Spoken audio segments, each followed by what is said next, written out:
three key features which makes Indian economy something very unique.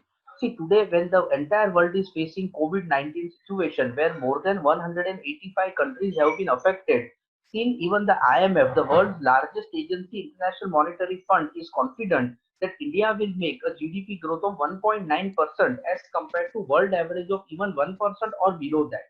So that shows the confidence of international fraternity on an economy like India, which is on its path to become a $5 trillion economy. What are the features? See, our three main features which makes our economy very unique. The first one is demographic dividend. That means today, friends, we have 70% of population which is less than 35 years of age. So that says that we have the highest young working people in the world, and because of that, demand and consumption gets created without being dependent on external source. Now, when we have such a large working population, when they will work, they will earn. When they earn, obviously, they will make money. And when they spend, the demand will get created in the economy. So when demand gets created in the economy is basically bound to grow. So the first most important key feature about our economy is our demographic dividend. The average age, friends, average age of an Indian is only 25 years of age as compared to USA, which is around 43 years, Japan 52 years, and Europe 47 years. These developed economies have a problem called as aging population. They have more of an aging population as compared to the young population which India has. So when we talk the first key feature of our economy, demographic dividend, that basically means that as far as we have young population, the demand and consumption will rise and our economy will obviously see better days in the times ahead. So this point we have to first keep it in mind. Second most important key feature is domestic consumption, friends. See, whatever we manufacture in India, 80% is consumed by our own people and only 20% is exported. So typically, we are not an export dependent economy. That is something very, very vital, friends. We are not an export dependent economy. So basically, that makes us protected from external shocks. Whatever has happened externally, that is in global economies, Indian economy does not get affected easily because of this particular feature that we are able to create inherent demand and consumption. So that is why our GDP quickly bounces back. And the third key feature, if you see, is high savings rate. See, thanks to our culture, our Indian culture, that we have the habit of saving money. Our savings rate is around 27% of GDP. The world average is around 21%. So when we save capital, when we have good amount of saving results into capital formation into investment, and investment into asset creation. So this basically results that in fact even when our people lose jobs, they are not under a dire situation because of our savings ability. Of course, different segments of people will have a different impact when they lose jobs, but broadly speaking, we are in a far better position because of this particular habit of regular saving money. So three key features makes our economy very strong: demographic dividend, domestic consumption, and high savings rate. Now, as I said, okay, if you see last 20 years, friends, our average growth rate of our economy has been 7.5%. Our average GDP growth rate for last 20 years is 7.5% as compared to world average of 2.5 to 3%. That means we have always outperformed the world economy as compared to the other economies in the world. Our Indian economy has always performed better, and that is why even in the current scenario, agencies like International Monetary Fund are very confident that our economy will grow at 1.9% as compared to world average of 1% or even less than that. Now that installs lot of confidence into our economy. Yes, there are challenges. There are numerous challenges that we have to face, fight it out, and come out victorious. But definitely, with the help of distinguished features in our economy, we will be able to relatively perform in a better manner. If you see last three crises, see in the world, friends, how do we judge that India had performed well? A question that would surely come in your mind.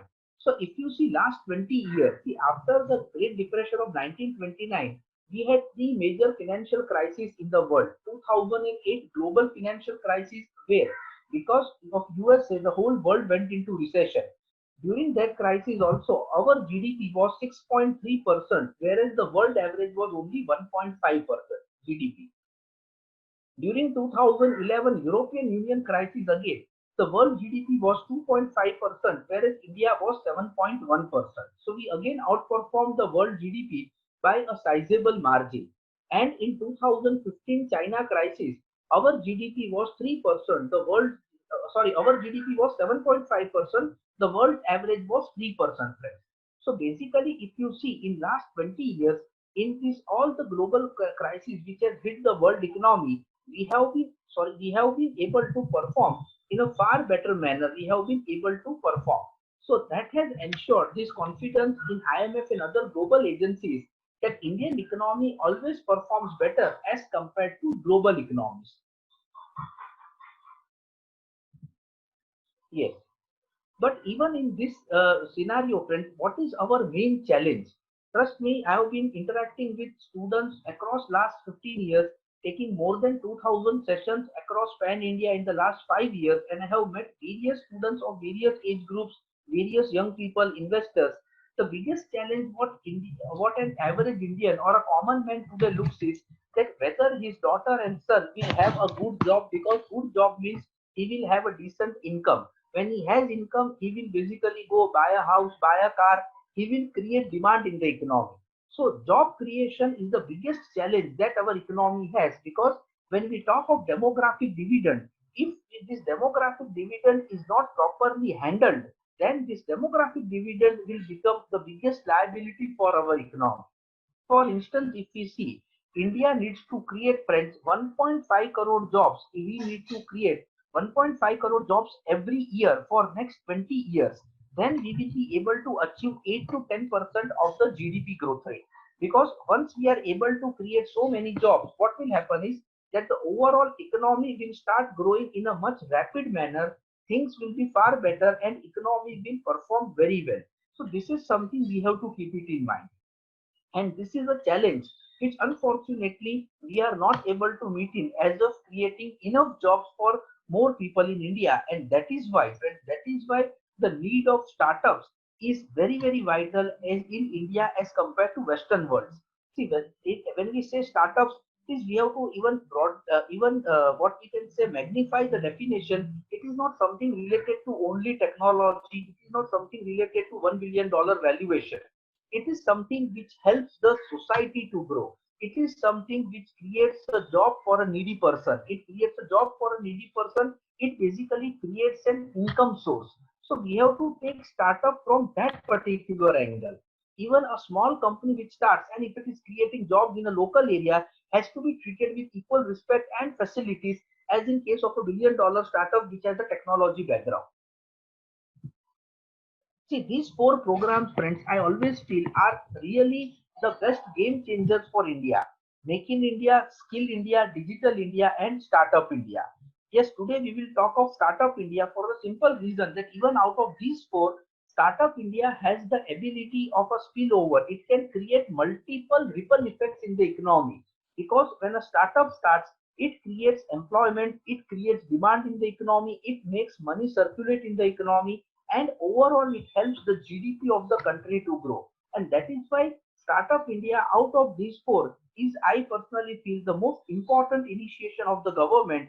Only thing is that it has to be implemented well, and it has to be reached to the last man in the queue, especially the younger generation who are passing out from colleges and schools, who are passing out from colleges and higher education, but still are not having a clear view how to basically make their career and how they can become an effective entrepreneur also.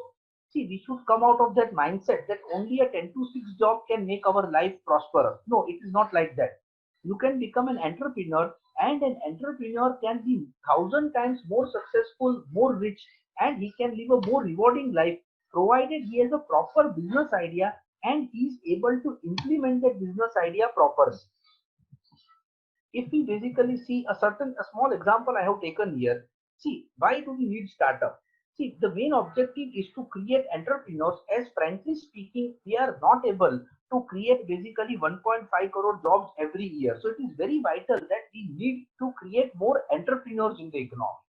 See, India as of now has around 10,000 startups, which makes India third largest ecosystem in the world after US and UK for the startup mechanism. We are the third largest in the world. So that is something very commendable, and that also highlights the entrepreneurial spirit which our younger generation has. That in India, we have a lot of young generation which are also interested in having their own companies, having their own as a catalyst of job creation rather than job seekers. Here I have taken a very simple example. It's very grassroots level but an effective example. See, there is a college of MBA, an MBA institution which has say 60 students. Now, friends, if the 60 students go out and they search a job, for example, MBA Finance will search a job in a financial services company, MBA Marketing will try to sell something, and MBA HR and production. So, what will happen is that they 60 are job seekers only. But suppose we are able to explain them the entrepreneurship culture, we are able to motivate them to become entrepreneurs, and if they basically start something of their own. So, when they start even a small 50 square feet office, say, for example, one of the students takes a franchisee of a broking unit. Simple, very grassroots level example. He takes a franchisee of a broking unit. The moment he starts that franchisee, he will create three jobs. He will need an office boy to basically clean the office, do the routine work. He will need a marketing person who will basically go out and get demat and trading accounts, will meet the clients, will try to sell financial products. And third, he will need an office admin who will look after whether the payment of the clients have come, whether forms are opened, whether coordination has been done with the head office. So basically, the moment he decides to start an office, he is creating three jobs: office boy, marketing person, and office admin. Now just imagine that if 60 students start their own firm, what will happen? 60 into 3, 180 jobs will get created. 180 jobs will get created immediately. So this is the ripple effect of startups. That at a point where 60 job seekers were there, today if we can convince them to become entrepreneurs, they became 180 job creators. And that is why this point is very vital, friends, because for a size of economy like India, where we have plethora of population and highest number of young students passing out. See, every year it is estimated that more than 1 crore students pass out from various institutions, that is engineering, medical, commerce, arts, management, and they join the labor market. So if we are unable to create jobs for them, it is very, very vital that we motivate them, explain them the concept of entrepreneurship, and motivate them to have their own startups, which will ensure that they also prosper, and at the same time the economy is benefited in a larger sense because they will be able to create more jobs for others. See, basically, how does they create ripple effect? See, whenever a startup basically starts, it will create lakhs of jobs for others. Basically, if large number of startups start, it will create many jobs. When people get jobs, they will get salaries. The person, when he gets salaries, he will basically go try to buy a house, car, and other consumables. So when he is spending that money, that creates demand and consumption in the economy, and obviously economy starts growing. So it is very vital, friends, that if we want to achieve 8 to 10% GDP growth rate, 8 to 10% GDP growth, it is very, very essential that we are having basically more startups in the economy. That is something very, very vital. That if we have more startups, which in turn will create more jobs for others. And if there are more job opportunities created, obviously, friends, what will happen? The economy starts growing in a much better manner, in a much matured manner. So that will help the overall GDP of the country also to rise. Plus, India will get a global recognition that it is one of the places where entrepreneurship spirit is in the minds and the lives of the people. A main question that comes when we discuss of startups, and especially when I interact with young students and young people who want to start something of their own, the first question which comes in their mind is, okay, how will I get capital? So frankly speaking, friends, gone are the days where capital was a constraint to start a business. Today, raising capital is not a problem, provided you have a business idea which is practical and scalable. These two things are very vital, friends. The business idea has to be practical, it should be implementable, and it should be scalable. Scalable means whatever I do, do here, can it be replicated at 100 places in India? That is scalability. If you can scale it up, then yes, there are a lot of people who would be ready to put money in your this thing. Money today, fundraising is not a problem. There are venture capital funds, there are angel networks which have proper presentations from desired investors.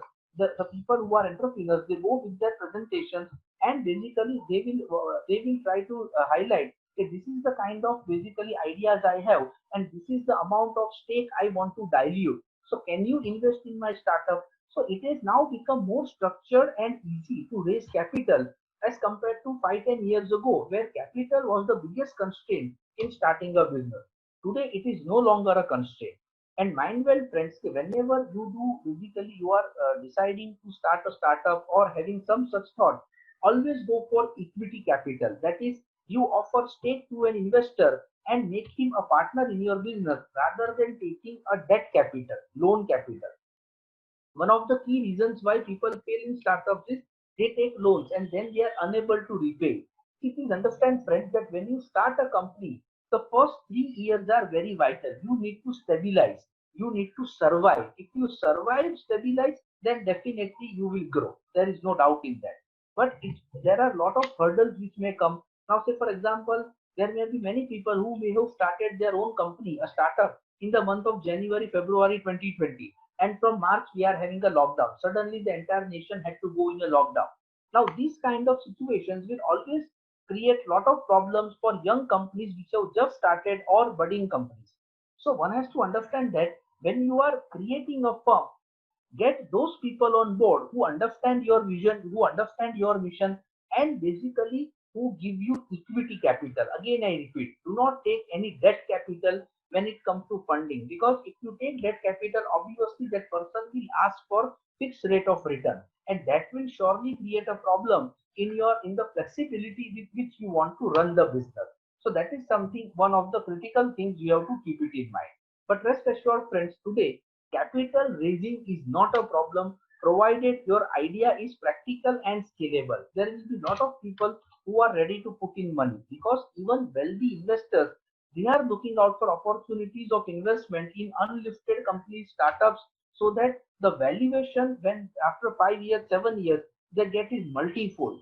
So that is why it is not only the need of an entrepreneur to get capital, but it is the need of the investors also to get good startups where they can invest their money. So it is basically a kind of symbiotic relation where on one hand there are people who need money, and on the other hand there are investors who want to deploy money in profitable and good business opportunity startups.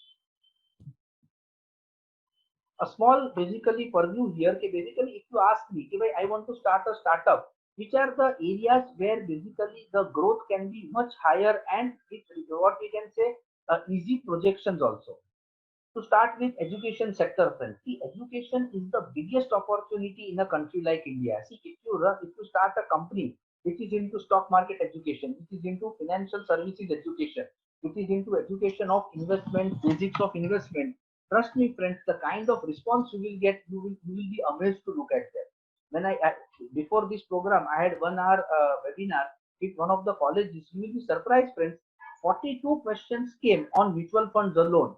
The kind of interest the students had regarding SIP, regarding this. So the thirst of knowledge is very high in India, friends, extremely high. The thirst of knowledge. So education is an area, friends, where if you start a startup which caters to the needs of the larger section of society, especially the growing student fraternity, trust me, that startup will be highly successful. And in education, also one thing, you don't require much of a, what I can say, basically fixed capital. Today, with technology, support of technology, even a small room can cater to rest of fan of India through all this internet and other webcam technologies. You can easily reach out to the people. So that is why education is one such area, friends, where you can profitably think of having a startup and you can make a successful startup in that. Second area is insurance. Basically, why I highlighted this, see, after COVID-19 issue, everybody has realized the importance of human life, and insurance will be now at one of the center. Every person will realize, have rather realized already, that we need to have proper insurance of ourselves, so that in case of an unfortunate event, in case of a medical emergency, the family doesn't have to run from pillar to post in order to arrange finances. So basically, insurance sector will see a huge penetration, because as of now, the penetration in insurance is only 2.78% in India. So that is an area where even if you have your own company which deals into distribution of insurances, where you can create your own platform which basically caters to people who can compare policies and take. Even then, basically, you will be able to do a good startup, and you are actually doing a good social service also, because when a person is not there, the insurance policy becomes handy to the family members, and they will be getting basically their hard-earned money. So this really helps them to tide over their problems also. Third area is financial services, friends. When I say financial services, see, India has one of the largest middle class population in the world. We have one of the largest middle class population, and they always aspire for better future, better wealth creation opportunities. So basically, if we see this particular thing, financial services part, yes, this is an area, friend, where your startup can definitely turn wonders, because the penetration of equity, mutual funds, and insurance taken together is not even 3% in India, even after 70 years of independence, and even after thousands of workshops being done by stock exchanges and others. So the scope here is extremely high, friend. Extremely high is the scope where you can basically do your own startup in the area of financial services, where you do financial planning for the people, make them understand how they can invest in various asset classes. Trust me, this is also an area where you can earn very well over a longer duration. And plus, it creates a social impact also. Last but not the least, one of the areas is healthcare sector. See, this COVID-19 has clearly highlighted one thing, that not only the world but India needs to spend huge amount of money to strengthen its healthcare sector. See, today we all understand that health is wealth. If we are healthy, we can live, we can work, and we can basically enjoy life. But if our health is a problem, then obviously life stops. So healthcare sector is one area, friends, which will be at what I can say topmost attention. Even the government will increase their spending on the healthcare sector. So here also, if you can design something basically for startup, and you can have your own small firm in this area which caters to the health problems of the people, especially the middle class and the poor people. Trust me, that segment is extremely huge, and there you can definitely make a good amount of impact. One interesting thing which has come even for startups also right now is that just in this one of the packages which has been announced by our honorable finance minister, the cabinet has approved that Indian companies can directly lift at foreign jurisdiction also. So that also opens the gate for startups also, those startups who have basically survived and are in the growth phase. They will definitely have an opportunity to lift themselves at basically foreign stock exchanges also, and there they will be basically able to meet what I can say enrich their brand, basically connect with the global counterparts, and their valuation will further go up. So this is something, friends, we have to also keep it in mind, that even government is trying its best basically to ensure that startups grow and they get the required recognition opportunities. And when you go for global listing, obviously fundraising and capital will not no longer be a constraint for your growth. This was my humble small presentation which I wanted to make with the audience. Now we can have a lot of questions whereby I can solve their doubts and basically help them clarify their concepts. Yeah, yeah, thank you very much for this wonderful presentation. It was having a very rounded view of what are the things happening. Like you mentioned some interesting sectors. I am sure Hiranmai would have listed out the questions that the audience are asking. Before I hand over the session to Hiranmai, one question I want to ask is you have mentioned different sectors, but I did not see agriculture in that. So, what do you think about agriculture and the potential in the for the new enterprise and startup now?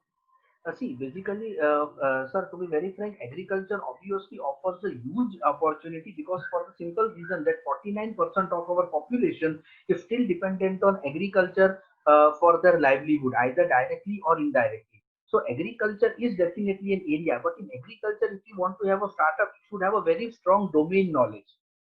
The reason I did not write that was pretty simple, that I am not an expert in that area, so I may not be able to point out specific examples. But as far as financial services and others are there, I can pinpoint and highlight that if you do this, this is the benefit. But trust me, yes, you have pointed out a very valid sector, that in agriculture, if somebody starts something and which can help the small and marginal farmers, trust me, that can be the most successful startup of India. Yeah, I am also having background in finance, economics, and all that. So, based on what you have said, I think there are a lot of chances for service sector in the insurance and finance, broking, and all that. But Yes, agriculture yes, is also having wider possibilities because it is spread out across the country, and it is still a very sector which has not correct, been correct. disrupted by technology. Today morning only I was reading one article where people are interested from the Yes, yes, concept called farm to fork. Now people want to know where their food is coming from which farm, which farmer has yes, cultivated that food, when it was harvested, when any fertilizer was applied to it, whether it is has been grown as per the system, and also how much fertilizer are gone into growing that crop, and where it was cleaned, where it was packed, where it was transported. Everything yes, can be now tracked in the blockchain. So farm to fork concept is also something which is catching up. And I think application of technology is a key factor in making your startup very efficient and scalable. So I think in that with that remark, I would like to request Hiranmai to curate the questions from the audience to you. Thank you. Thank you, sir. Thank you, Mr. Srinivas. thank you, sir. Questions are coming in, and I will curate that both from Sure, Facebook sure. and Zoom. So, to give a context, many often the early stage startups have two routes to raise finance. Either they go to stock markets or they raise private capitals. Correct. I think in India by now, in general, going to stock market has been a little tough because you need 3 years of positive Yes, balance sheet. You need a lot of compliances. correct, sir. So I think these are certain regulations who hinders early stage companies to go raise from stock market. And many often that's why the private capital comes in place, like private equity, venture capital, and Yes, even sometimes angel correct, sir. investments. So, I mean, in the perspective of raising finance, suppose I have a product ready, I'm going to take it to consumers, and it may happen that for next 24 months, I may not be a revenue positive company. I Correct, forget correct, about profits, right? So, in correct. that sense, apart from raising resources from formal way in public domain, what are the avenues that you think an innovator or a startup can raise resources in India? A very, very important question, Hiranmay, you have asked, because this is where most of the people even drop the idea of starting a startup, because the basic problem comes is that because these questions, lot of students have also asked me, especially the MBA pass outs. Say, sir, I want to start, but I don't have capital and I don't want to take a loan. Now, here what happens is, see, basically, na, to be very frank, sir, the first what you have to do is that you will have to create a proper business plan. See, a lot of people, they go in a haphazard manner. Yeah, I want to start something, and they discuss it in a very vague way. Okay, this is my idea. I want to do this. But to be very frank, if you really want to be successful in a startup, you need to first have a proper business plan. When I say business plan, it means number one, your presentation should have certain areas. Number one, your introduction, your qualification, because see, that will create confidence in the investor. Who is the person asking for fund? That is part one. Part two, basically, what area you are looking into to start a business and what is the potential of that area. For example, when I say that in a population of 1.37 billion, the financial services penetration is not even 3%. So at least the fund people will also know, okay, yes, the potential is there. By see, first we have to analyze what areas are we talking in which there is a potential. That is the second most important part of the presentation they should have. The third basic part is they should have a proper cost analysis. Now, this is very vital, sir. Cost analysis means what? Okay, what will be their fixed cost? Is the entrepreneur who is going to start, does he want to draw a salary? Because there have been cases also where because of their family constraint, they want to withdraw a small amount. See, this has to be clarified with the investor. It is very, very vital. Otherwise, this becomes the biggest reason for conflict of interest. So, for example, then he will have to tell, okay, how many staff he wants to recruit, what would be their aggregate average salary, then basically what kind of basically overhead cost, what is the office rent, what kind of electricity rent is projecting, internet expenses. So basically, suppose we take an hypothetical example. Suppose it comes at a figure of 1 lakh rupee. Okay, 1 lakh rupee is the bare minimum cost, which includes HR and non-HR.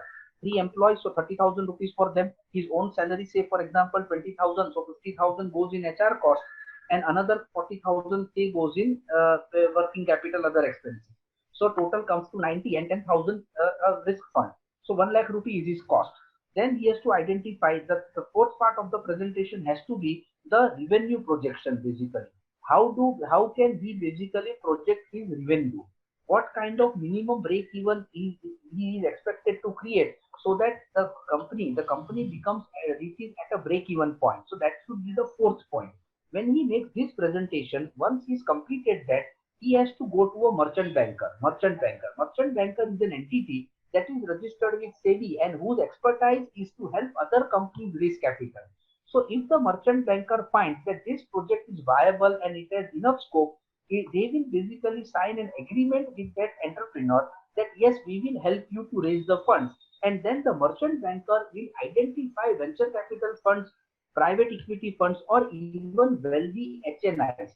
See, not necessary that in every startup there is a venture capital investor. There can be an HNI also, high net worth individual who basically wants to invest in a good business opportunity. So these people will basically highlight that project to 10 or 12, 15, whatever the case may be, to various potential investors. Now, when the investor says, out of 15 people, say two say, yes, yeah, we are interested, let us uh, go for a meeting with that entrepreneur. So then a meeting is arranged. Now, in that meeting, the biggest point what I have seen where the hurdle comes is because of which the deal doesn't get closed is the valuation and the liquidation. Basically, what valuation the entrepreneur is asking for a share vis-a-vis what kind of stake he is willing to dilute. See, at times now, basically the investor will say, yes, I will give you a check of 1 crore rupees, no doubt in that, but I want a stake of 25%, to which the entrepreneur may not be comfortable because he may be having the fear that if I give so much of stake in one shot, that in the future, what stake will remain with me. So these are certain some practical things which will come across. So what I feel now, if you want to really go with a startup, now you need to have a proper business plan. See, there may be some plus minus, but you should have at least a roadmap which is documented, not a oral one. Most of entrepreneurs, what or startup dreamers, startup people, what I have seen, they are with lot of oral plans and with anecdotal references. Not like that. You should have a proper strategy on paper, and that has to be validated by a merchant banker who will do then a valuation. And yes, then you can approach with the help of that merchant banker, you can approach basically investors. So this is how the whole thing has to be done in a professional manner rather than with a haphazard approach. Wonderful. Dr. Srinivas, Yes, sir.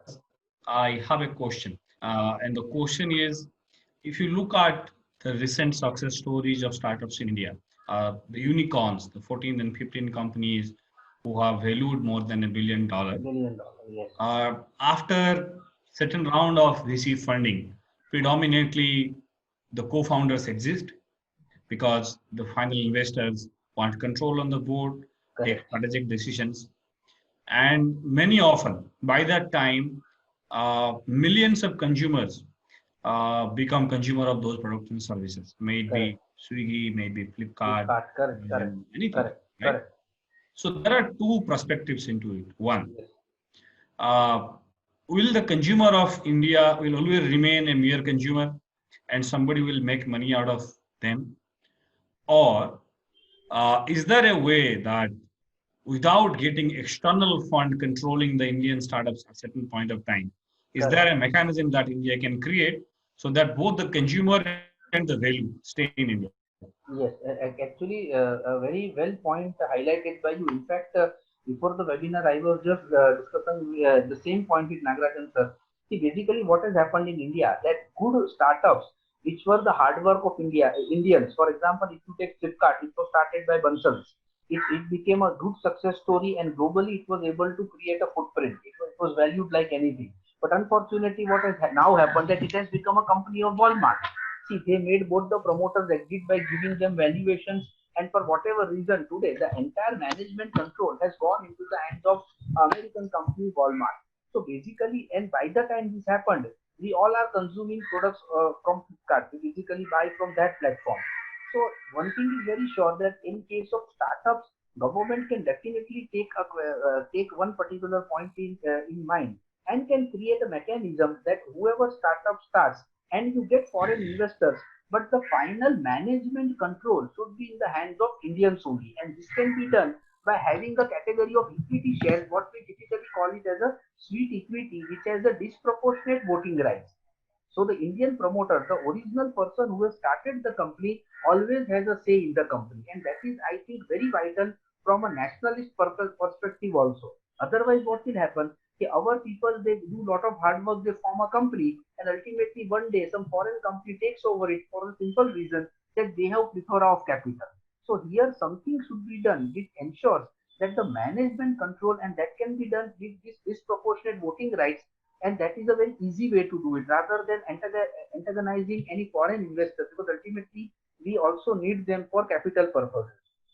So this can be a way that can be carved out, which will protect the startup from getting takeover by foreign entities. So that can very well be done.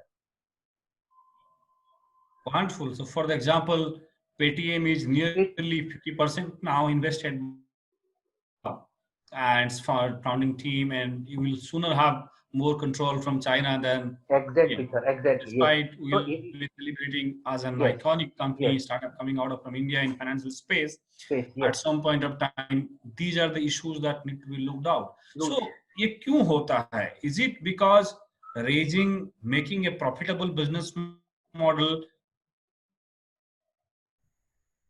and raising external VC on private equity funds, or what is the reason that we rush to them? No, see, to be very frank, see, there are two ways to look at this particular problem. That why does startup need international funding? See, one is obviously a brand name. See, if I take a Paytm example only, Paytm has 25% stake of Alibaba. Now, when you say that I have on my board a representative of Alibaba, your 15 more countries will tell you that please come to my country also and do business. So basically, it's a brand effect that counts. And second, easy capital. See, raising capital at the global level, the cost is very less. If you see, even if you raise the debt capital, the LIBOR, London Interbank Offer Rate, it is not even 0.50%. So obviously, raising capital is one area, friends, where if the cost of capital goes down for startups, especially for startup funding, that could stop them from going outside and tapping Indian resources. That could be one very important thing. See, in fact, my one of the suggestions could be that India, government, the central government itself can have a SPV, special purpose vehicle, which can become a holding company which invest in various startups. So when the startup grows, the valuation benefit the government will also get. Say, for example, what the Federal Reserve did in 2008 global financial crisis, when it lended money to the mortgage houses which had gone bankrupt or were on the verge of becoming bankrupt in USA, they took stake in view of the capital that was given to them. So by 2009 and 2010, when those companies revived, you will not believe, sir, Federal Reserve made a profit of $200 billion. So we can also replicate that model. It is not something that we cannot do it. But somehow, basically that kind of awareness about equity markets and the confidence that in equity also wealth can be created with this mechanism has to be installed in the government. So that can be one of the areas which can be looked upon. So this will really help companies to raise funds from the domestic areas also rather than tapping international markets. Here, sir, one thing also I would like to highlight that when we are allowing these all foreign companies take stake haphazardly, it also creates an issue of national security. See, today you may be aware that there are a lot of apps in this which, under the disguise of providing service, it is said that they are taking data out of India, of the Indian consumers. So we need to have some basically rational approach here also, not going only just by valuation and profitability, but what social cause it is affecting, and at the same time, what national security aspect we need to look at it. That is something, sir, very vital. Wonderful. Regarding this angel taxation thing, when a high net worth individual is kind of taking risk of his own money, yes, private yes. money, and investing in early stage companies, I think there was some issue on angel taxation because in angel investment, if I'm putting my personal money of 50 lakhs rupees, and there is a possibility that out of 10 investment, I lose 9. Yes. And I get 1. In investment, nobody takes care of me. But when I win one, then the taxations and capital gain and other things comes in place. So what is, I mean, I must, as an economist, must have looked this issue globally. I mean, Yes, yes, angel investment in or early stage investment in correct, mature correct. economies like US, Europe, and others, and now in India. What is your general observation? How the things are moving in? What are the best things to Uh, do? See, to be very frank, now, this angel tax has backfired very badly. Unfortunately, it was not interpreted properly in the budget and somehow it got passed, to be very frank, because everybody knows about it. See, the way this angel tax created a hue and cry in the system, trust me, sir, a lot of startups have thought that let us wind up our business in India and let us go to some better tax jurisdiction. So it was lucky that within the mature time frame, the government woke up and basically this angel tax thing was sorted out. But one thing is very clear: that when we do something like this, na, it shakes the confidence of the investors. See, basically here you have to understand that if I am an entrepreneur, I am convincing an investor getting his money. So it is the capital which I am bringing in the company. How can you treat it as a profit? And you can ask me to pay 30% tax on that. So that was, frankly speaking, even from a logic viewpoint, it was not nowhere coming even to the basic logic or a common sense point. But then this kind of things, no, sir, it creates a very negative impression among startups and especially with investors. So they feel that, boss, in India any law can change anytime. See, in fact, in my last 10 years of interaction with global investors, where I have been to 15, more than 15 countries, what I can tell you grassroots level is that foreigners are a lot of interested in putting money in India. But the only thing which deters them is our overnight changing taxation laws, that we arbitrarily change any law at any time. And second, haphazard demand in taxation. Any kind of tax we impose and we ask them for that. So those kind of things na, deter them to come to our country, and that is something, sir, the government will have to seriously take a call that the tax regime has to be predictable, has to be stable. Then only the foreign investors will put their money into our companies and our economy.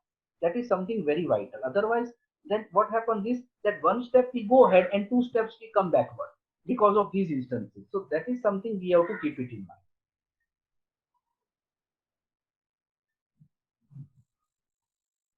Wonderful sir, ये जो अभी नए विचार की बात हो रही है, सेल्फ रिलायंस की बात हो रही है, कंजप्शन बेस्ड सिस्टम्स की बात हो रहा है, क्या ये इंडियन स्टार्टअप्स को और बढ़ावा देगा? क्योंकि ये इंडियन प्रॉब्लम्स को सॉल्व करने वाले लोग होंगे।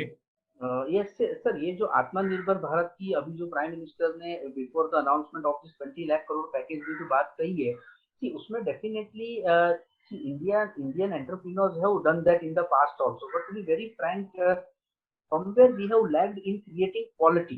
मैं आपको छोटा सा एग्जांपल देता हूँ, इंटेक्स के मोबाइल आते थे, वो तो प्योर इंडियन कंपनी थी. देन बेसिकली और भी कई ब्रांड्स थे जो इंडियन मेक्स थे, but they couldn't survive in front of Samsung and other companies, iPhone. The simple reason was हमने बनाया तो सही, but basically we were not able to create quality. So we created quantity but not quality. So as a result, we could not survive the competition. See, when we are basically creating, if we want to make India self-reliant, it has to be done in both the ways. One is quantitative perspective and one is qualitative perspective. We need to have startups which create products which are qualitatively competent enough to deal with the foreign products. See, when I was a child, जब मैं छोटा था, then we used to have a Crown TV. Crown था, Salora था. See, today where are those brands? सारी कंपनियां बंद हो गई. Why? Because they could not compete with Samsung, Samsung, LG, जो ये फॉरेन से ये कंपनी अपने देश में आई, फॉर द सिंपल रीजन कि इनकी क्वालिटी अपनी से रिलेटिवली बेटर थी, and as a result the consumers prefer that. See, today in this market consumer is the king, and consumer prefers the thing which is durable, which is reasonable in price, and which is basically long term sustainable. So in order to attract that, we need to create local Indian brands which are quality conscious rather than just by making something to make short term profit. That attitude will not work, sir. Okay, wonderful. एक सवाल है, जय सुदानी पूछ रहे हैं, what do you think are the common mistakes made by startups in financial planning? Yes. What is your advice to young early stage student alumni even entrepreneurs in the initial days? क्या गलतियां करते हैं शुरुआत financial planning में ये लोग? Right. See, basically to start with, na, what common thing I have seen? This is a very good question actually. कि basically what mistake they do is that first of all they don't have any financial plan. उनको क्या लगता है कि भाई I will borrow some money from my parents, I will borrow from my friends, और and they make some projection कि भाई इतना बिजनेस तो होगा। So they start basically a business without having a proper contingency plan or a proper working capital plan. होता क्या है, 3 महीने में 4 महीने में जब सेल्स इतनी पिकअप नहीं होती है और ओवरहेड कॉस्ट आने लगता है, so their finances get over, उनका फाइनेंस खत्म हो जाता है, because these are all short term funds which they have taken. As a result they are into financial crunch, वो फाइनेंशियल क्रंच में आ जाते हैं। So that basically creates a problem. See, please understand, friends, that when you are starting a startup, you should at least have a 3 year projection, and you should also have a backup plan. If for 3 years, if you are unable to generate any sales, do you have required working capital to survive that? And that is why मैंने firstly कहा कि when you make a PPT, that is why everything has to be documented. कि भाई आपका cost क्या होगा। In cost you have to identify fixed cost, variable cost, HR cost, non HR cost, आपकी cost क्या होगी, एंड आपको फिर ब्रेक इवन ढूंढना है। और ये भी प्रोविजन रखना है कि अगर आपका कोई सेल्स नहीं होता है, so do you have that much working capital that you will be able to survive 24 months or 36 months? तो ये एक बिगेस्ट मिस्टेक होती है जो टिपिकली स्टार्टअप फाउंडर्स करते हैं। they do not have a proper working capital backup because they don't have a proper projection. Second, जो students को स्टार्ट करना है, यंग स्टूडेंट्स को, see basically please understand that if students now what the colleges need to do, that is very vital. See, we need to sit with them and first make them understand that what is their area of interest. Now for example, in MBA, because I am from this line, so I am taking this example with my own personal experience. कि जैसे MBA students होते हैं, आजकल उन्होंने क्या देखा है मैंने कि भाई उनको खुद का तो स्टार्ट करना है बट वो क्लियर नहीं है। सो फॉर एग्जांपल जिसने MBA फाइनेंस किया है, so you have to sit with them, make him understand this thing, a global picture, कि भाई इंडिया में इक्विटी अकाउंट्स कितने हैं, पेनिट्रेशन क्या है, स्कोप क्या है। So are you comfortable running pillar to post, जैसे पहले 2 साल तो उसको भाग के एक 500 डीमैट एंड ट्रेडिंग अकाउंट इकट्ठा करना है। You have to explain in phase wise कि भाई once you open 500 demat and trading account, तो हाँ आपका महीने का 1 लाख रुपए इनकम श्योर आने लगेगा, बिकॉज सिंपल बात है 500 में से 250 लोग तो ट्रेड करेंगे। क्लियर। सो वो जो डायनामिक्स है, वो डायनामिक्स उसको प्रॉपरली समझाना पड़ेगा। We have to explain the students that particular point, and that has to match with his liking. If he doesn't like to meet people, then frankly speaking वो marketing नहीं कर पाएगा। So he should be told कि भाई better है कि तू desk job ढूंढ ले। See, when you do business, when you are starting a startup, please understand that your mind has to be very flexible. Your ego should be out of your pocket. Ego से काम नहीं होगा, because when you start a startup, at least first 2 साल तो आपको खुद ही सब कुछ करना है। हाँ, unless कि you have a big capital backup, और आप 10 employee रख रहे हो तो वो पूरी बात ही अलग है, तो कोई प्रॉब्लम नहीं है। But if we are talking at a student level startup, then yes, he has to be made understood कि what are the areas in which he can do, especially financial services, insurance, mutual fund, stock market. इसमें he can very well start his firm, and if he is doing hard work for 1.5 years, he will be able to create 500 clients easily. So once he reaches that level, his monthly income will start coming, and he will be able to successfully do his things. So this is how basically we will have to guide him phase by phase.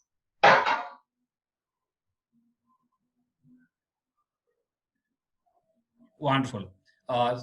Srinivas ji, one question is coming from participant is ये जो stock exchanges हैं आज की तारीख में, I think national stock exchange शायद startups के लिए भी लिस्टिंग प्लेटफॉर्म कुछ बनाया है अर्ली स्टेज के लिए 5 करोड़ तक का, क्योंकि जो बड़ी स्टॉक एक्सचेंजेस हैं वहाँ आपका 3 साल का पॉजिटिव बैलेंस शीट चाहिए, एक सर्टेन अमाउंट ऑफ कैपिटल चाहिए। तो अभी दुनिया भर में ये स्टार्टअप्स को जहां पॉजिटिव बैलेंस शीट ना हो, जहां प्रॉफिटेबिलिटी नहीं आया हो लेकिन ट्रैक्शन है, उनको भी स्टॉक मार्केट से फाइनेंस रेज करने के लिए ग्लोबली क्या सिचुएशन है और इंडिया में क्या सिचुएशन है? See, as far as India is concerned, to be very frank, as of now startup cannot list। हमारे वहाँ SME, स्मॉल मीडियम एंटरप्राइज जो है, जो SME की डेफिनेशन में आते हैं, हाँ उनके लिए प्लेटफॉर्म है।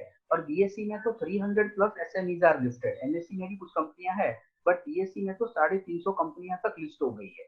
See, as far as startups is concern, we have to understand that, see, आप यहाँ पे पब्लिक मनी की बात कर रहे हो। See, when you bring an IPO, you are inviting people to invest in that, correct? So in a country like India, to be very frank, we have not reached that maturity where we can ask people to invest in a purely new company which has not even properly started or who doesn't have any track record. Because you are very well aware, sir, that corporate governance to an extent is huge issue in India, is huge issue. So that is something what we can say now, we have to be very cautious. Because अपने वहाँ क्या होता है कि I give one simple example, जैसे crowd funding करके concept है. Crowd funding क्या होता है, जो यूरोप में और उस जगह बहुत पॉपुलर है. सपोज करिए मैंने एक प्रोजेक्ट बनाया, अब मतलब मेरा एक स्टार्टअप है, मुझे एक ज्यादा नहीं एक करोड़ रुपए चाहिए, तो मैं अपनी एक वेबसाइट बनाऊंगा, इंटरनेट पे मेरा बैंक अकाउंट लिंक डालूंगा और मेरा प्रोजेक्ट का बेसिक पूरा आइडिया दूंगा. सो व्हाट विल हैपन ना basically is basically when you do that, आपने वहां पे डिटेल्स डाली तो कोई क्या करेगा, 1,000 रुपए कॉन्ट्रीब्यूट करेगा, कोई 5,000 करेगा, कोई 20,000 करेगा, कोई 2 लाख करेगा. तो इससे क्या होता है कि पहली बात जो इन्वेस्ट कर रहा है उस पर भी बर्डन नहीं है, क्योंकि वो अपनी कैपेसिटी जान के कर रहा है. 500 रुपए वाला अपने हिसाब से कर रहा है, 2 लाख रुपए वाला अपने हिसाब से कर रहा है. मैं भी बर्डन नहीं हूँ क्योंकि मेरी शेयर होल्डिंग बहुत ही वाइडली डिस्ट्रीब्यूटेड है, तो कोई आके मेरा कंट्रोल ले लेगा, मुझे भी टेंशन नहीं है. But you will be surprise in India this discussion paper had been launched, but in between only it had to be stopped, because जब ये launch ही हुआ ने तो ही ऐसे कई किस्से बने कि where people started raising money and utilizing it for some other purpose and the stated purpose on the website was never in the picture. So अपने वहाँ कैसा है ना, to be very frank के कई बार लोग ये भी बोलते हैं कि भाई इंडिया में रूल्स रेगुलेशन स्ट्रिक्ट है, but you have to understand कि जब स्ट्रिक्ट रूल्स रेगुलेशन है तो भी इतने मतलब इश्यूज खड़े होते हैं. So if we are having a very laissez-faire affair, तो हम कहाँ जाके रुकेंगे?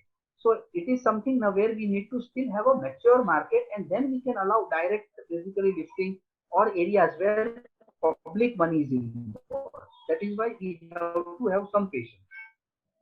See, trust me, the better option for starting is they need to make a proper report, go to a merchant banker. Trust me, they will help them raising money. Raising capital is not a problem. The problem comes because they don't have a clear picture. Because clarity नहीं है. See even when you list in stock exchange, ऐसा थोड़ी है कि आसानी से कोई भी लिस्ट हो जाता है. कितने सारे डॉक्यूमेंटेशन मांगते हैं, प्रोजेक्शन मांगते हैं. The merchant banker will do the due diligence, he will identify fair value of one share, then he will basically create a valuation report. तो इतना इजी नहीं है, बिकॉज यहाँ पे आप किसी और से पैसा लेके बिजनेस करने की बात कर रहे हो.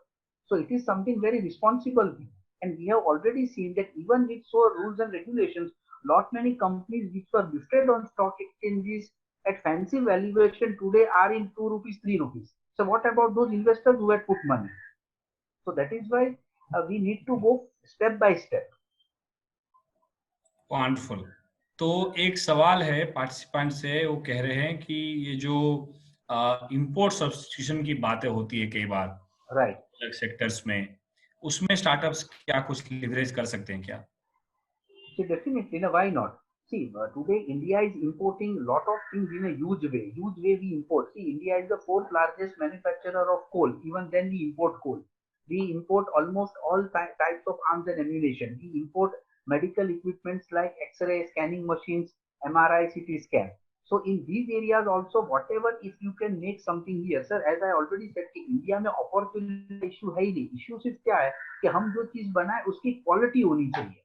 अगर क्वालिटी होगी तो मार्केट का तो प्रॉब्लम ही नहीं है. We have 137 billion people. See simple example, अगर आज इंडिया में कोई ज्यादा नहीं, सिंपल लॉजिक, मोबाइल कंपनी बनाने का प्लांट डालता है और अगर वो मोबाइल क्वालिटी ड्रिवन है, जैसे मैंने आज एक 20,000 का मोबाइल खरीदा इंडियन ब्रांड, और अगर वो मेरा 3 साल ढंग से चलता है, so obviously lakhs of people will be standing in the line to buy that mobile. See why we are giving 1 lakh to iPhone, because वो एक्चुअल चलता है 4-5 साल, जबकि अपने ब्रांड अनफॉर्चुनेटली नहीं चल सके, whatever may be the reason. So we have to develop quality driven startup. अगर स्टार्टअप मैन्युफैक्चरिंग में जाता है और उसमें क्वालिटी है तो market is never a problem in India. Our population itself is a big blessing for us. So automatically product तो बिकेगा. वंडरफुल. सुची त्रिपाठी पूछ रहे हैं, nowadays many students gives new startup ideas, कैसा पता करेंगे कि आइडिया सही में नया है या उसका कोई वैल्यू है कि नहीं है before we start supporting them? Basically, whenever a student comes with an idea, see, the first thing we have to judge his domain knowledge. वो कहता है, एक example लेते हैं, he tells कि I want to app which does the what are the asset classes. When you do financial planning, what are the factors to be considered? Clear. Third, basically, does he understand the risk profile of the investor? Then fourth, how he will basically get these things done through a software engineer or himself is a coder so that his cost is saved. As I told in the initial, she asked a student to prepare a PPT. The PPT should have basically his own qualification, domain knowledge. Second, what is the area he is talking about, scope of that area. Third, the cost which he wants to incur. And fourth, the probable revenue model. That is very vital, sir. If he is telling that I want to create a company whose monthly cost is 3 lakhs, so you have to understand कि boss ये 3 लाख रुपए किस चीज का खर्चा करेगा, because investor पहले एक क्वेश्चन पूछने वाला, एंड सेकंड वो जो प्रोडक्ट है उसकी प्राइसिंग क्या है. सपोज वो कहता है मैं एक ऐप बनाऊंगा, बट अगर उस ऐप की कॉस्ट ही 1 लाख रुपए है, तो do you think that in a market like India which is highly price sensitive, will a person pay when 3 apps are available? Why would one pay 1 lakh rupee to buy an app and do his financial planning? Or even if he says 10,000, people will not buy it because lot of free apps are available. So basically, the person who wants to start something, he has to have a knowledge regarding similar products which are in the industry and what new he is trying to bring. And that is why I earlier said also, sir, and this is something very vital that students have to understand, that startup doesn't mean that you bring something very innovative or first of its kind. Even if you start a product which is already there, but if you can deliver it more effectively with a value chain, you will still have a potential to grow, because India is hugely untapped market, sir. Hugely untapped market. Trust me, if I tell a very simple, because I think a lot of professors have joined, a simple example, even if 2 or 3 bright students come together and they start a company which just delivers educational courses in stock market, sir, educational courses in stock market, trust me, that is a very profitable startup, because the scope for that is very high. The takers are huge in number, and you have to keep fees reasonable. So it's a number game, sir. Yeah, I think Hiranmai, to supplement to what Mr. Aditya is saying, so one has to, we have already discussed many times that we should solve the right problem. So the right problem means a problem for which people are willing to pay. Because if you are not having a problem where people cannot pay or people are not willing to pay, then it is not going to be a sustainable problem, sustainable business model. And the second is there are different methodologies available in management and in the startup also. I think some of the ideas were discussed yesterday in the book about the startup manual. So like that, students can Google and find out the various ways to validate an idea and validate a product or concept. So validation at every stage is very, very important. And our mentor should focus on clearly on validation, clearly on data to see how much that idea will succeed. And also the students, we should encourage them not only to work on their own idea, but also work on interesting ideas where their other seniors or members are doing a startup. They can be a co-founder or they can be the first few employees, so that they can learn and be still part of the startup. So it is not necessary that you should work on your own idea. Anywhere where you are learning is going to help you. So what is the right age to start up? It is not 20, it is not 30. It is when you find the right problem and you are in best position to solve it. So if you are not in best position to solve it, increase your knowledge, increase your experience, contribute in some others' ideas and learn it. Because startup is not only about idea, it is about execution. So if you want to know execution, learn the techniques. And if you want to learn the techniques, either study or go and work.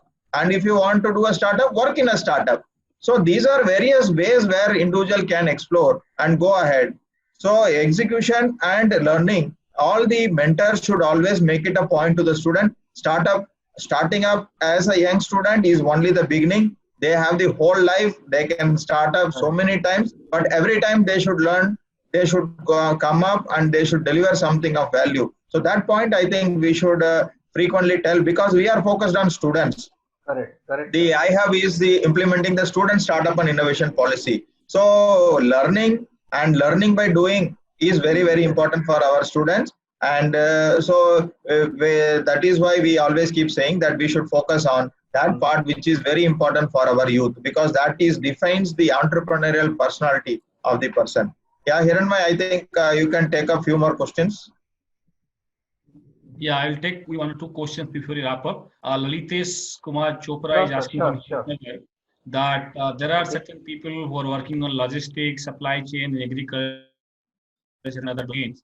What are the kind of things that they need to take care of so that they can still be profitable and also make value for customers and also make value for their businesses. So जो लोग, क्योंकि India में जब ये Covid की बात आई, right एक सबसे COVID-19 बड़ी चीज आया कि लॉजिस्टिक टूटा हुआ है। वो कह रहे हैं लॉजिस्टिक्स की फील्ड में, खास करके फूड लॉजिस्टिक सप्लाई चेन में अगर कोई कुछ कर रहा है तो क्या वो बड़ी लॉजिस्टिक कंपनी को कम्पीट कर सकते हैं, करना है तो क्या ध्यान रखना चाहिए? See, basically, yes, definitely. See, logistics, maybe there is lot of scope. Say, for example, in logistics, they may start focusing on the regional level. See, rather than trying to cater the entire India. See, because in logistics, lot of capital is involved. So, rather than focusing on the national, basically scale, the best option could be they should start focusing on the regional level. कि भाई एक particular state है या state की भी एक बड़ा city है. So, can I effectively, efficiently cater to the entire population of that city? We take an example. See, Ahmedabad itself has a population of 85 lakhs. Surat has a population of 65 lakhs. Now, even if you cater to that segment of that 65 lakhs people in an efficient way, huge amount of profit and basically sustainability is possible. So, because in logistics, you will also have to pump in capital. It is not that an easy thing. So, basically, when you are aiming at a startup which deals with more capital incentive things, you also have to be clarified.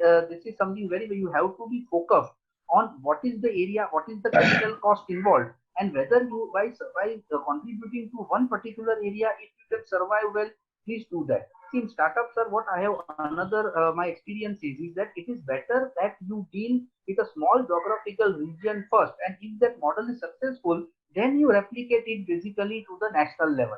At times, because in a hurry to get more valuation, startup do is basically they directly start focusing at pan India level, and the final is that they don't have enough execution skills. So ultimately, after few time, they fail out. So then they get tired, and then they say, "So let us shut it down." So it is better that when you are into logistics or other areas which are capital intensive, it is better you first experiment in a local geographical area, achieve success, and then you try to replicate that. Yeah. Yeah, I think that is a very important point because startup is not a T20 game. Yes, it is like a test match. You have to have the stamina for even for 2 hours, 3 hours. You are not making any one run, that is okay, but you have to save your wicket because there is always going to be a golden over coming where you can make hits of fours and sixes. I think that's the takeaway here. One question is about how the employment creation is amplified by startups. We have, I think, discussed it many times. As you also mentioned that, whenever a person is taking up a service-oriented business, he is going to create a few more jobs.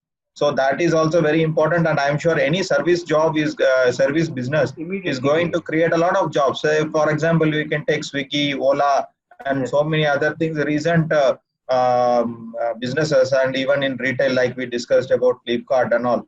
They are very employment intensive business, and we have a lot of scope for that.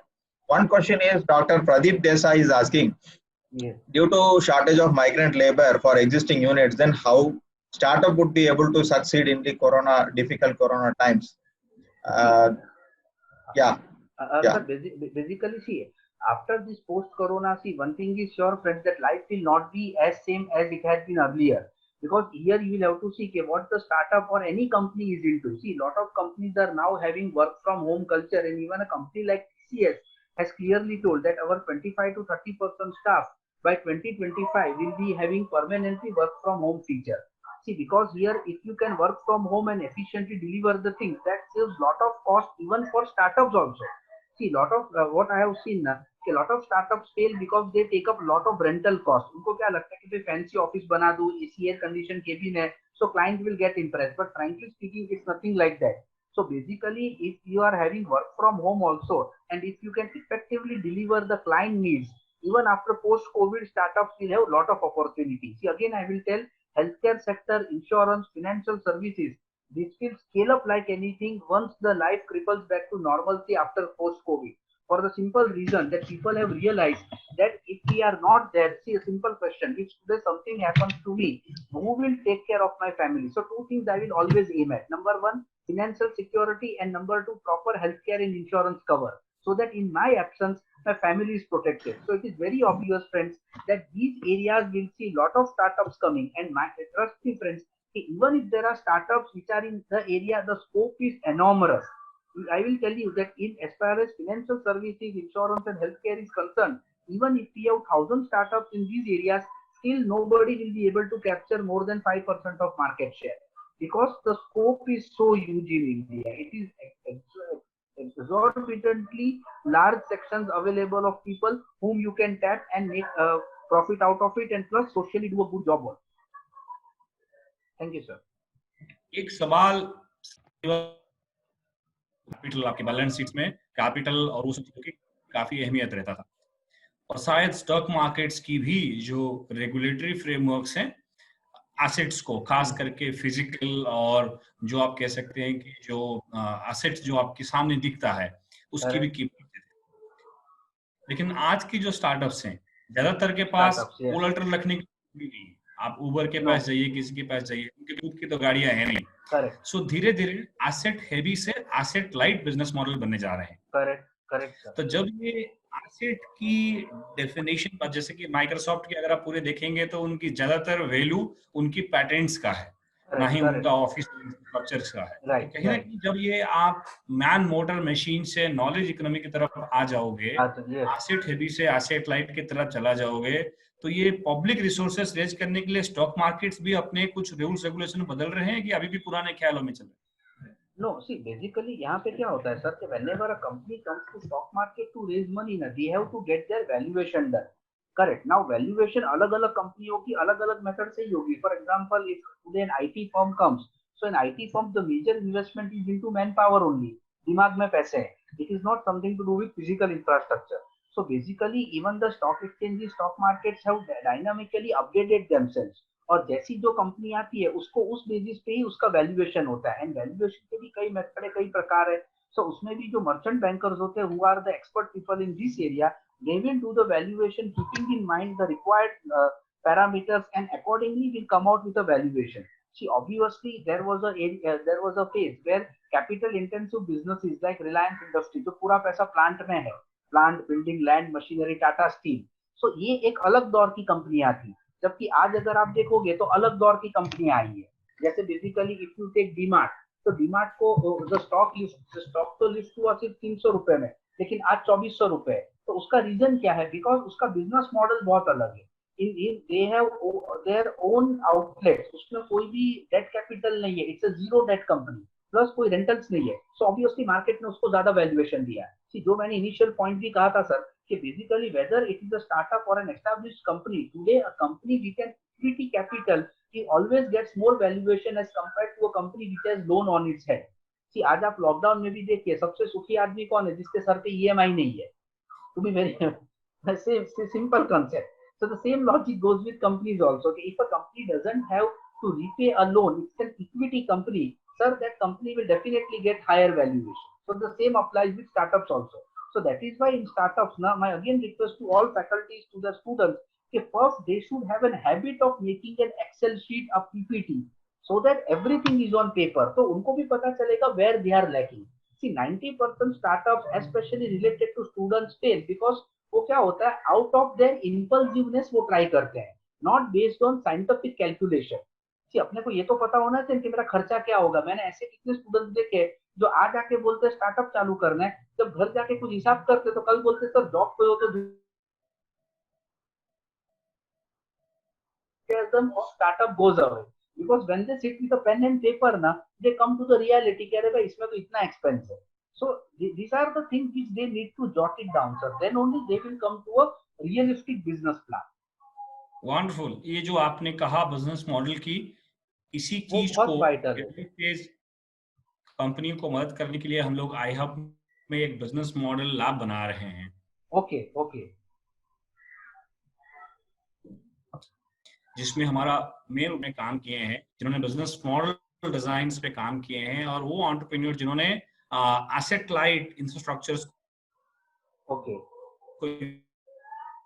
Use करके knowledge era में नया business models बना। गुजरात की जो भी startups हैं उनको उसके एक्सेस मिलेगा, सो दैट टेक्नोलॉजी के साथ स्ट्रैटेजी का कैसे मिशन हो सकता है. How do we integrate technology of your product and how do we integrate strategy around that product? इन दोनों को जोड़ के हम लोग one of its kind एक business model ला बनाएंगे iHub में. Okay. That will exclusively guide all the startups in Gujarat and anybody who comes to us how to design your business model uniquely so that your unit economics is right. अगर आप 1 रुपया लगा रहे हैं तो 1 रुपया plus delta कैसे निकलेगा? Ultimately that's the fundamental. धंधे का पहला असूल यही है कि आप यहाँ से ले रहे हैं, यहाँ दे रहे हैं, तो और डिफरेंशिएशन कैसे आएगा? और कई बार इसी बेसिक इकोनॉमिक्स को नहीं समझ पाते हैं क्योंकि वो इनोवेटर का जो माइंडसेट होता है ना, वो कीड़ा होता है, वो फाइनेंस को नहीं देख पाता है, और जो फाइनेंस देखता है वो इनोवेशन को नहीं देख पाता है. तो हम लोग ये इनोवेशन हब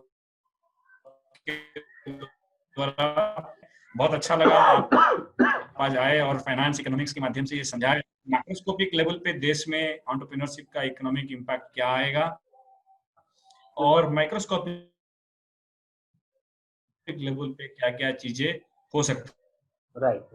एक डॉक्यूमेंट कहीं पढ़ा था, क्रिस्टीन लिगार्डे जो IMF की चेयरपर्सन थे, इंटरनेशनल मॉनेटरी फंड की, उन्होंने एक बहुत अच्छा पेपर लिखा था और उसमें वो कहते थे कि अगर जेंडर पैरिटी हो जाता है वर्क फोर्स में, मतलब कार्य क्षेत्र में अगर महिला और पुरुष सिर्फ बराबरी में जॉब करने भी आ जाए तो इकोनॉमिक में पूरी दुनिया में क्या फर्क पड़ेगा, क्योंकि इंडिया में अभी भी कहीं ना कहीं वो पैरिटी नहीं है.